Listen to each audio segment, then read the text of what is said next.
नमस्कार, आप देख रहे हैं बुंदेलखंड न्यूज टीकमगढ़ में हूँ राम सिंह यादव। इस समय छतरपुर जिले से बहुत बड़ी खबर निकलकर सामने आ रही है।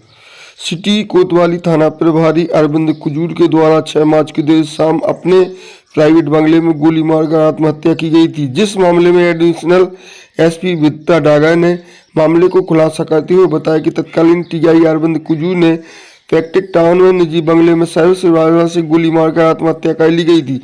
सूचना मिलते ही पुलिस मौके पर पहुंची, घटनास्थल को मौका मुआवजा किया और एफएस की टीम बुलाई गई। घटनास्थल की बारीकी से जांच की गई। उनके परिवार जनों से बयान लिया गया और आखिरी बार उन्होंने किससे बात की, आखिरी बार किसके साथ थे, इन सभी पहलू और हमारे द्वारा जांच की गई। जांच के दौरान उन्होंने सामने आया कि 2 व्यक्तियों के द्वारा आशी राजा परमार और उनके दोस्त सोनू, इन दोनों के द्वारा तत्कालीन थाना प्रभारी के संबंध में फंसाने पर उनको ब्लैकमेल करने और बार बार उनको बलात्कार के झूठे केस में फंसाने की धमकी देकर उनसे गहने वसूलना, महंगी महंगी गाड़ियां वसूलना, ऐसे तथ्य सामने आए हैं। इसके बाद हमारे द्वारा बीएनएस की धारा 108 और 308 के तहत मामला दर्ज किया गया है और दोनों आरोपियों को माननीय न्यायालय में पेश किया गया है। आगे इस मामले में जांच की जा रही है। दोनों आरोपियों को रिमांड पर लिया गया और पूछताछ की जाएगी। देखिए क्या कुछ कहा है और आगे उनकी मां ने भी पुलिस पर लगाए आरोप, आगे भी बताएंगे उनकी मां ने क्या कुछ कहा है। अभी आप देखिए की मौत के मामले में पुलिस के द्वारा क्या जांच की गई है, किन पर मामला दर्ज किया गया है। अभी गत 6 तारीख को हमें ये सूचना मिली थी कि तत्कालीन थाना प्रभारी सिटी कोतवाली अरविंद कुजूर द्वारा फैक्ट्रिक टाउन स्थित अपने रहवासी मकान पर अपनी सर्विस रिवॉल्वर से गोली मारकर आत्महत्या कर ली गई है। सूचना मिलते ही पुलिस मौके पर पहुंची। घटनास्थल का हम लोगों द्वारा मुआवना किया गया, एफएसएल की टीम बुलाई गई, घटनास्थल की बारीकी से जांच की गई, उनके परिवारजनों के बयान लिए गए, आखिरी बार उन्होंने किससे बात करी थी, आखिरी बार वो किसके साथ थे, इन सभी पहलुओं पर हमारे द्वारा जांच की गई। जांच के दौरान यह सामने आया कि 2 व्यक्तियों आशी राजा परमार और उनके दोस्त सोनू, इन दोनों के द्वारा तत्कालीन थाना प्रभारी को संबंधों में फंसाने, उनको ब्लैकमेल करने, बार बार उनको ब्लैकमेलिंग के झूठे बलात्कार के झूठे केस में फंसाने की धमकी देकर उनसे गहने वसूलना, उनसे महंगी गाड़ियां वसूलना, ऐसे तथ्य सामने आए। इसके बाद हमारे द्वारा बीएनएस की धारा 108 और 308 के तहत मामला पंजीबद्ध कर लिया गया है और दोनों आरोपियों को गिरफ्तार करके न्यायालय में पेश किया जा रहा है। जो एमएस ड्रग्स लाया जाता था, किसके द्वारा लाया जाता था और कौन लाता था और कहाँ से आता था?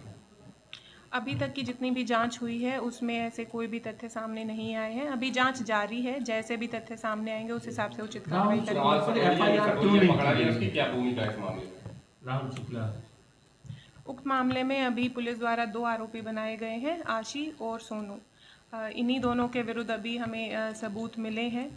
आगे की जांच में जैसे भी सबूत आएंगे उसके हिसाब से कार्रवाई की जाएगी। इस मामले में अभी तक और कोई गिरफ्तारी नहीं हुई है। दोनों एक ही जगह रूम पे रहे हैं और आखिरी आध घंटे के अंदर ऐसा क्या हो गया कि ये सबको गोली मारना पड़ा? ऐसा क्या 30 घंटे तो साथ में रहती उन्होंने? अभी इन दोनों को गिरफ्तार किया गया है। आज हम इन्हें न्यायालय में पेश कर रहे हैं और इन्हें पुलिस रिमांड पर लिया जाएगा। पुलिस रिमांड पर लेने के बाद इनसे दोबारा से पूछताछ की जाएगी। उसके बाद पूरी जो सच्चाई है वो सामने आएगी। आपने बताया पता चला कि यही सब कई गाँव वाहन उपलब्ध कराते थे, करोड़ों रुपए का लेन देन भी पता चला है। क्या इसकी भी जाँच की जाएगी? टीआई साहब ने कितना कमाया वर्दी की आड़ में? देखिए, अभी जो जांच है वो उनके आत्महत्या करने के विषय पर है कि उनको किन कारणों से, किन व्यक्तियों द्वारा, किन विषयों से उनको प्रताड़ित किया जा रहा था, जिसके कारण उन्हें यह कदम उठाना पड़ा। तो अभी हमारी जांच का विषय केवल यह है। जैसा जिन सूत्रों से मिली जानकारी के अनुसार जो लड़कियां सप्लाई की जाती थी।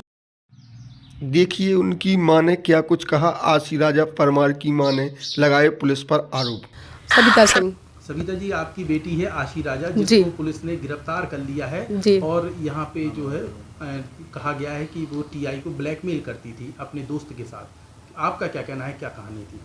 सबसे पहले तो हम मीडिया से, प्रशासन से ही सवाल करना चाहेंगे कि एक पढ़ा लिखा टीआई के पद पे जो पदस्थ है अधिकारी, जो दूसरों को न्याय दिलवाता है, क्या उसको 20 साल की एक लड़की ब्लैकमेल कर सकती है?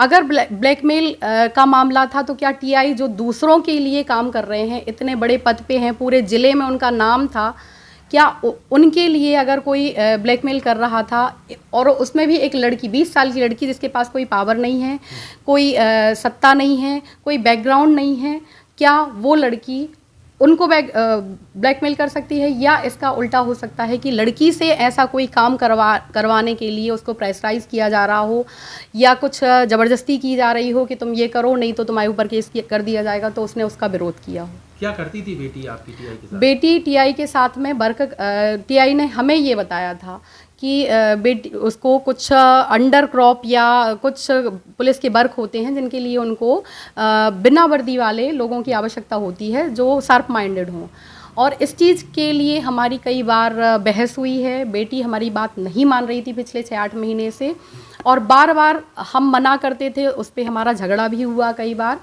और टीआई ने खुद आके हमें बताया, समझाया कि हमारे साथ में काम करती है तो आपको कितना पैसा मिलता था बेटी को? ऐसी कोई सैलरी नहीं थी, लेकिन कभी 25-30 हज़ार, कभी 50 हज़ार रुपये देते थे टीआई। हाँ, और गिफ्ट भी दिए हैं, ऐसी भी चर्चा है? हाँ, गिफ्ट बर्थडे पे गिफ्ट दिया था सोने का नेकलेस जो 15 से 18 ग्राम का रहा होगा, जो पुलिस को दे चुके हैं हम, और एक दीपावली के आसपास इयररिंग्स गिफ्ट किए थे, जिसके लिए मतलब हमने मना किया था, और मीडिया में बार बार कह रहे कि डायमंड, पर डायमंड का नहीं, गोल्ड का था, और उसके लिए हमने बहुत बार मना किया था कि इस तरह के गिफ्ट आप नहीं दो। इसके साथ ही जब घटना हुई है उसके आसपास के सीसीटीवी फुटेज 2 आए हैं। प्राइवेट बंगले के आसपास आपकी बेटी की गाड़ी दिखी, दूसरा एक प्राइवेट कमरा लिया था बेटी ने, उसमें बैठ के प्लानिंग की, उससे भागते हुए भी दिखे हैं। क्या थी वो कहानी? बंगले पे जाना, हम ये नहीं कहेंगे कि बंगले पे जाना कोई बड़ी बात है। हाँ, ये है कि घटना के 1 हफ्ते पहले से बेटी यहाँ पे नहीं थी। उसने यही बताया था हमें कि टीआई सर ने किसी काम के लिए उसको नोएडा भेजा था, वो और सोनू साथ में थे, तो हमें ज़्यादा फिक्र करने की आवश्यकता नहीं पड़ी। और घटना के करीब 1 से 1.5 घंटे पहले हमारी फ़ोन से बात हुई है, और हमने उससे फ़ोन पे, हमारी रिकॉर्डिंग भी आप चेक कर सकते हो, पुलिस ने चेक किया हुआ है, हमने उससे पूछा है कि तुम कब आ रही हो, तो उसने नहीं बताया कि हम आ चुके हैं, उसने यही बोला कि आ जाएंगे। और हमें ये मीडिया के द्वारा ही पता चला, पुलिस के द्वारा ही पता चला कि वो यहीं पे थी। तो टीआई के घर में जब उनको, अभी जो ये मुस्लिम्स वाला हुआ था, जब टीआई को हाथ में लगा था, तो हम खुद उनके बंगले पे उनको देखने के लिए गए थे। तो उनके घर पे जाना हमें कोई वो नहीं, क्योंकि काम की वजह से साथ में उनके रूम पे जाना। और दूसरा जो रूम की बात कर रहे हो, उसका हमें नॉलेज नहीं है कि ये पता है कि उसकी कोई फ्रेंड है जो वहाँ पे किराए से रहती थी, और अक्सर वो आसी ये बताती थी कि खुशबू के रूम पे हम लोग बैठे हैं। अब आपकी बेटी ब्लैकमेलिंग के केस में फंस चुकी है, आप कह रही हैं वो गलत फंसी है, कैसे न्याय मिलेगा फिर? इसके लिए हम सबसे पहले मीडिया से अपील कर रहे हैं कि जो मीडिया में इतना गलत बताया जा रहा है, बोला जा रहा है, प्रशासन से अपील करते हैं कि प्रशासन भी सही तथ्यों को सामने लाए। पुलिस प्रशासन का हमने सहयोग किया है, बार बार सहयोग किया है। निवेदन कर रहे हैं हम प्रधानमंत्री जी से, मुख्यमंत्री जी से, कि अभी हाल ही में 8 मार्च महिला दिवस मनाया गया, बट हमने और हमारी बेटी ने महिला दिवस भी नहीं मनाया है। बेटी पे बार बार गलत आरोप लगाए जा रहे हैं, बहुत कुछ छुपाने के लिए, प्रशासन अपनी गलती के छुपाने के लिए, और कुछ काले कारनामे जो टीआई और प्रशासन के हो सकते हैं, उनको छुपाने के लिए एक 20 साल की लड़की को हाईलाइट किया जा रहा है।